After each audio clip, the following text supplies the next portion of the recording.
A&P up here.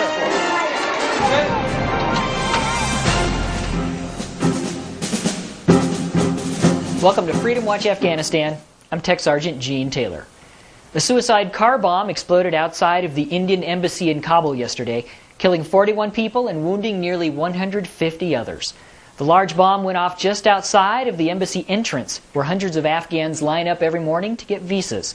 The explosion knocked down a wall and damaged 2 embassy vehicles. 6 police officers and 3 embassy guards are among the dead. Yesterday's attack was the 6th suicide bombing and the deadliest to occur so far this year. It's still not known who carried out the attack or why the Indian embassy was the target. There are remnants of the Soviet forces who occupied Bagram Airfield everywhere you turn at this North Afghan base. As Marine Sergeant Jeremy Ross reports, not everything they left behind is welcome. The landscape here at Bagram Airfield is pretty consistent.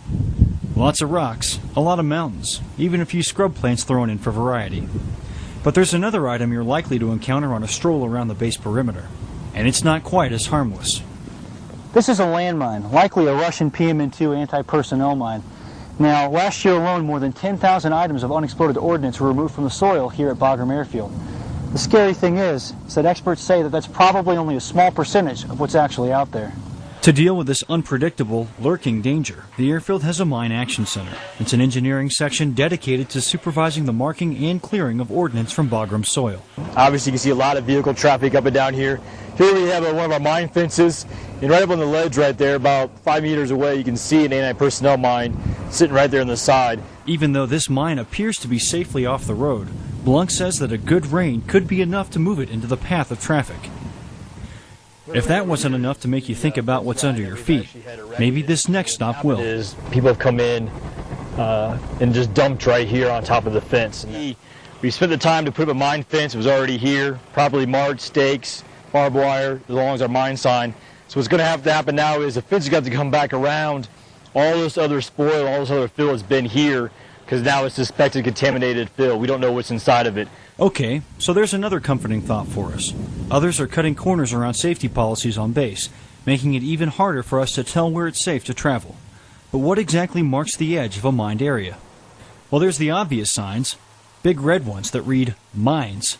But there are other indicators that aren't nearly as distinct to the casual observer. Here's one of our examples of what we use to mark our minefields. Not all minefields are going to be marked with steel post or perforated steel post or concrete wooden post.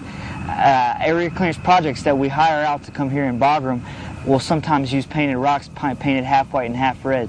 The red side is indicating towards the minefield and the white side is indicating towards the safe zone. Ultimately, what the soldiers of the Mine Action Center want you to keep in mind is use your head and follow the rules. So if you find yourself at Bagram Airfield, enjoy the mountain air and the wide open spaces.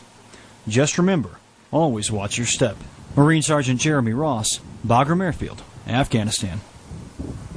The job of building everything from schools to wells to health clinics in Afghanistan falls on the Provincial Reconstruction Teams, or PRTs. Senior Airman Daniel Delgado takes us on a trip outside the wire to show us how PRTs are working to make life better for Afghans. The Logman PRT routinely ventures off base. This mission is a quality control visit to a local tuberculosis clinic under construction. The clinic is a significant healthcare advancement for the citizens of Mederlam. They had nothing before this. This is really an addition to the provincial hospital.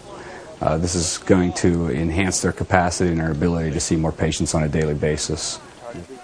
Despite long days and frequent convoys off base, the mission of the PRT leaves these soldiers and airmen with a sense of accomplishment. There's a lot of things I like about my job, really. I don't have one particular favorite thing. I guess it's either making a diagnosis or finding someone the care that they need that they just couldn't get over here before. This facility will also feature a neonatal intensive care unit, providing the next generation of Mederlam with better health care from birth.